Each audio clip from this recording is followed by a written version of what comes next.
Hello everyone, welcome back to the channel. My name is Sumit and I'm going to start a new tutorial series from today onwards, and that is Cursor AI. So today we are going to talk about something very powerful and trending in the developers world, Cursor AI.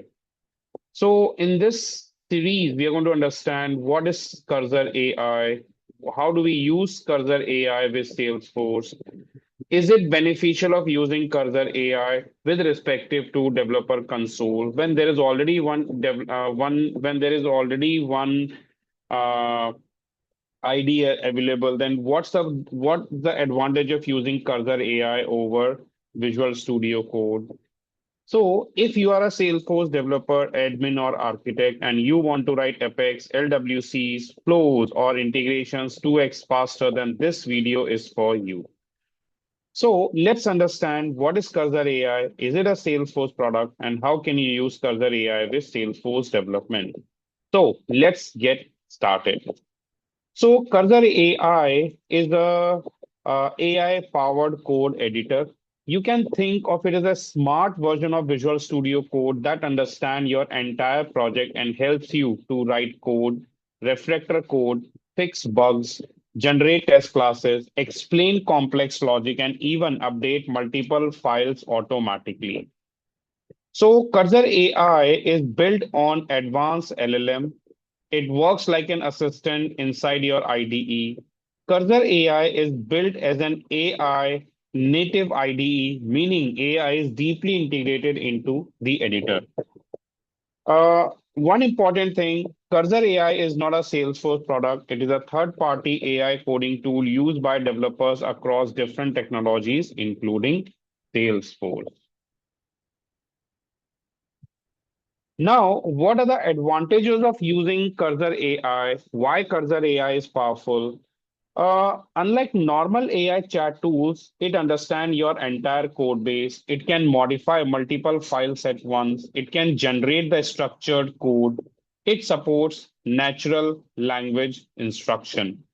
For example, we can easily type in Cursor AI that generate a test class with 90% code coverage for a particular Apex class, and it will create a complete test class for you. Amazing. That's right. That can be do by using Cursor AI.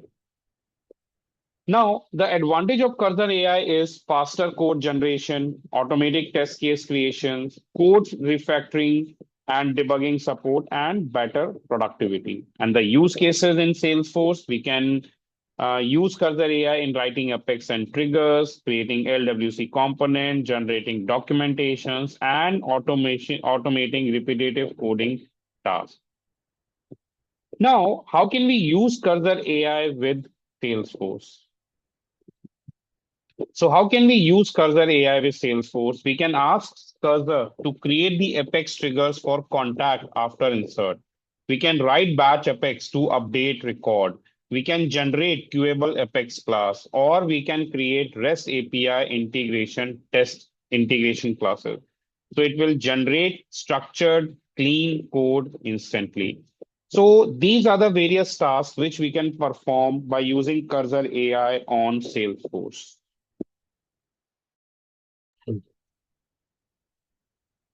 One of the biggest pain point in the Salesforce development is writing the test class. So as I mentioned, with the cursor, we can select the Apex class. We can ask it to generate the test class with mock data with some sample data. We can add bulk test scenarios and improve the code coverage. LWC development can also be performed. So we can create complete LWC components, generate HTML, JavaScript, and XML files, write Apex controller for LWCs, and fix any reactive issues will be there. So in short, Cursor AI will be very helpful, very useful in setting up or in performing the development in Salesforce. Now, how are we going to use Cursor AI? So here you can see we have to download and install Cursor AI. These are the various steps. I will be going to show you all the steps practically one by one, but these are the following steps which you need to follow in order to use Cursor AI with your Salesforce instance. So the first step is we will be going to download and install Cursor AI. And as you can see, here is the like you have to navigate to this URL, this website. So here you can see we can download Cursor AI for Mac, Windows, and Linux. So download for Windows option is there because I'm using Windows OS, so I can use this Windows version. So I click on download for Windows. And once you click on download for Windows, the process will begin and I'm going to download in on my desktop. So, so now the file has been downloaded successfully and now we are going to install the Cursor AI. So here I'll begin the installation, click next, and that's the location. So I'll just leave it at the default location and the label as Cursor. Next, create a desktop icon and Windows Explorer. Okay, that's fine. I don't need that. And set a path. So add to the path. That's a required shell restart. So it's mandatory. So I'll just click and the installation will begin. So once the installation will be completed, we'll be going to open Cursor AI and we'll see how do we establish a how do we establish a connection between the Cursor AI with our Salesforce platform. So it will take some time. So have patience. So once the installation will be done, the Cursor AI will open and we will be able to start working with Cursor AI. It will take a couple of minutes. So the installation is done and let's launch the Cursor. I click on finish and let's launch the Cursor API.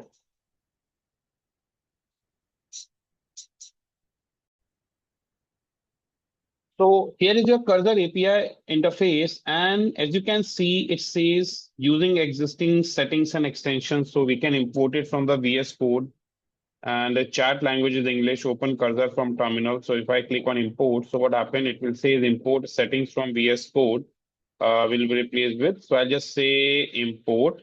And what it will do, it will automatically import all the extensions and the settings we have implemented in Visual Studio Code.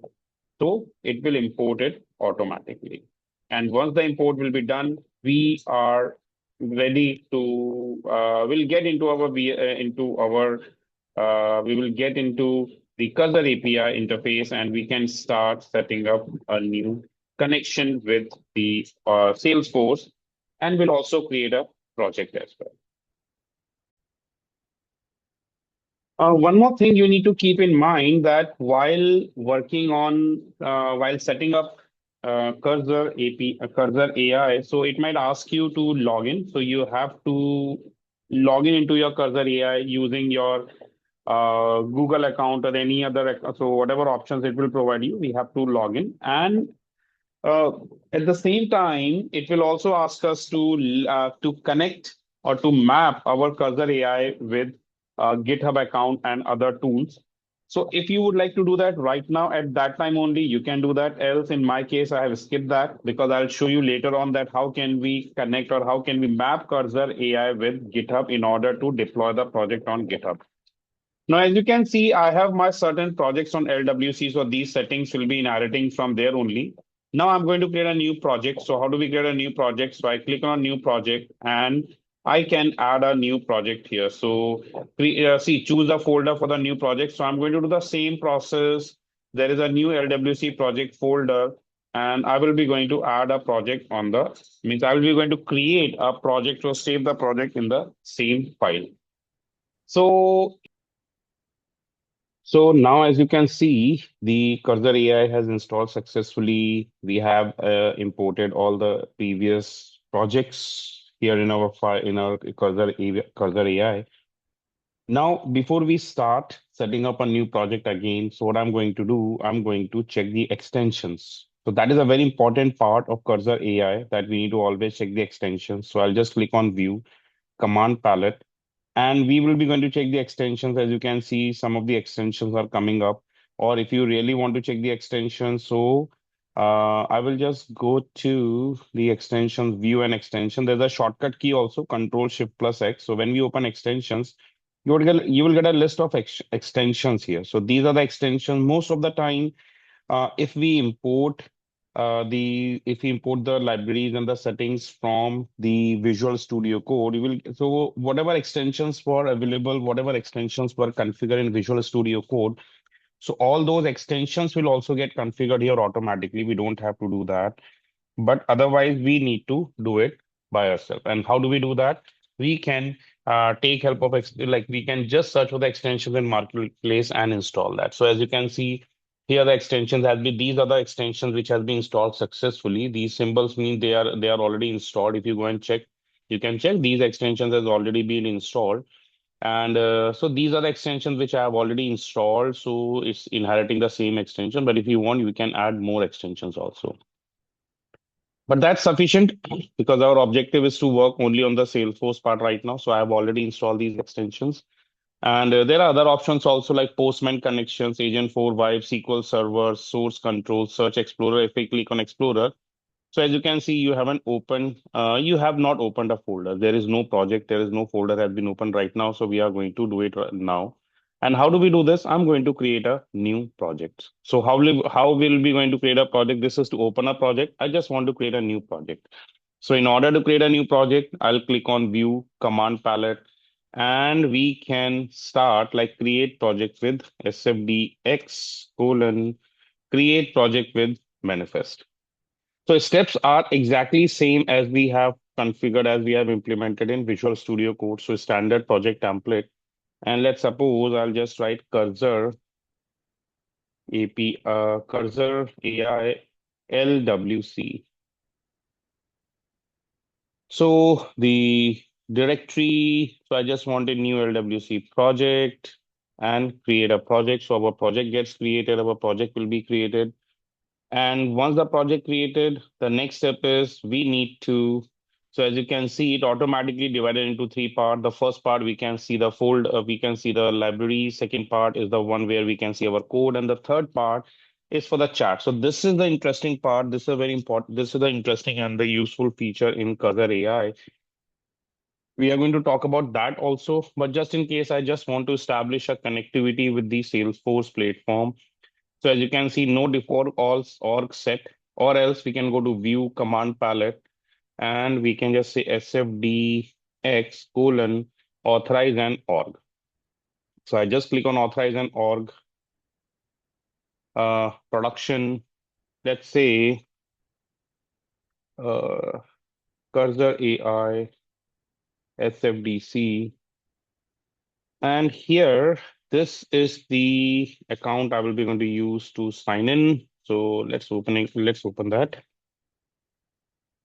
And welcome to Agent4 vibes. Yeah, see some options are coming up, but it's running, authorize and auth. So it will take some time. And okay, so authorization will begin. And for authorization, what it does, it redirect me to a window. So let me show you. So this is the window it opened for me, and here I have to log in using my credential. So I'm logging using my credential. This is a Salesforce account I will be using for our other purposes. And yeah, so I'll just provide my credential. Authentication will be successful. Now let's get back to Cursor AI and see the process. So you can see still saying authorizing an org. And once the authorization will be done, it will take some time. So authorize an org successfully ran, and I'm able to see my org name here. Now, what exactly is the use of this new chat option? But before that, let's quickly explore. So we have Force app, main, default, LWCs. If you want, we can right click and we can create a new Lightning Web component. Or if you want to create a new Apex class, we can do that. There's an option for Apex class. This is also this is the way. So we can create an Apex class from here. So basically, this is the way we can configure a Cursor AI in our system, in our desktop, in our system, and we have successfully connected with our Cursor AI with our Salesforce platform. Now, in the next session, we are going to see in the next video, we are going to see that how do we create an Apex class and how do we create the test class along with that by using Cursor AI. So that's all in this tutorial, in this video. If you have any questions, you can drop your queries. If you like this video, don't forget to like, subscribe my YouTube channel. You can also don't forget to press the bell icon if you don't want to miss any updates on the upcoming videos. Thanks for watching. Have a nice day. Bye.